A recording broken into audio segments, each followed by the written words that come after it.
When Vegeta was born, there was this expectation that he was going to be the legendary Super Saiyan, that he was going to go on to accomplish all these amazing things, and that expectation came entirely from his father, King Vegeta. In Dragon Ball Super Broly, when he sees that Broly from birth naturally has a higher power level than Vegeta, he lashes out and actually sends Broly off the planet to preserve his son. He really cared for Vegeta and wanted him to do well, but Vegeta didn't feel the same way about his dad. Unlike Goku and Bardock, Vegeta actually knows his dad very well. That's why when he died, he didn't even care, even though he was the king. The lack of respect that Vegeta had for this man, I'm going to be talking about all of that and going deep into why Vegeta hated his father.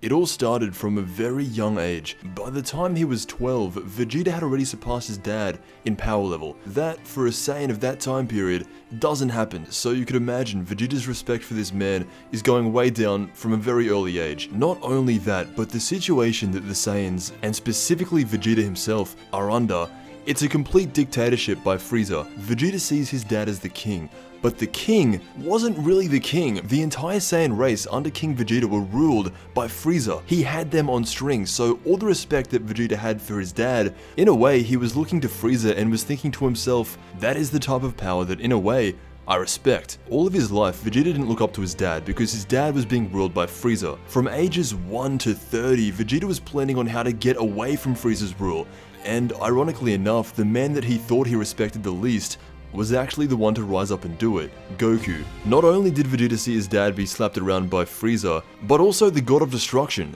And as a child, it seemed like that was the final straw that traumatized Vegeta into thinking, my dad kinda sucks, Goku's dad is better than mine. Vegeta is seeing his dad be a complete yes man, a doormat to these two guys in Frieza and the God of Destruction Beerus, and he can't do anything to stop it, so even though he's the king, and he has the respect of all the Saiyans, in the grand scheme of things, it's nothing. I saw a fan manga that was showing Vegeta meeting his dad after all these years in the current timeline, and it went very similar to if it was Goku meeting Bardock. It was really playing it up like, oh, I missed you, son, I really am so proud of you, but the reality is, Goku and Bardock would have a completely different reaction than Vegeta and his dad. It would be so different. In Dragon Ball GT, when Nappa came back, Vegeta wasn't happy to see him. They didn't embrace each other like, yo, what's up? Even though Nappa probably did more for him throughout his entire life, Vegeta didn't even hesitate in taking him down. If Vegeta met his dad in the current timeline, and his dad was still kind of an evil Saiyan, Vegeta would not hesitate in taking him down too. There is no mutual respect there. King Vegeta may be very proud of his son,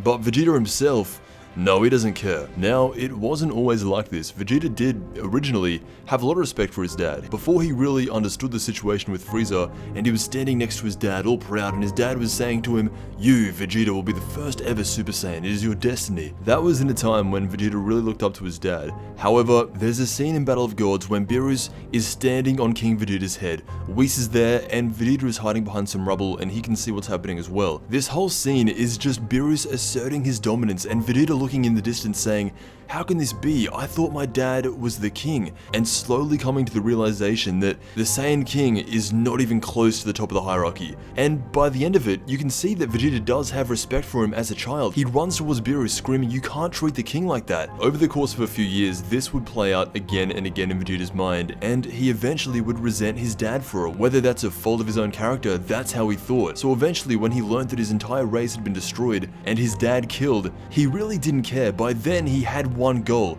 to be free from Frieza's regime. Anyway, that's why Vegeta resented his dad so much, constantly seeing what he thought was the king being put down and treated like dirt. It all made Vegeta into the character that he is today. So let me know what you think how King Vegeta reuniting with his son would go. I want to thank you so much for watching, and I'll see you in the next Dragon Ball video.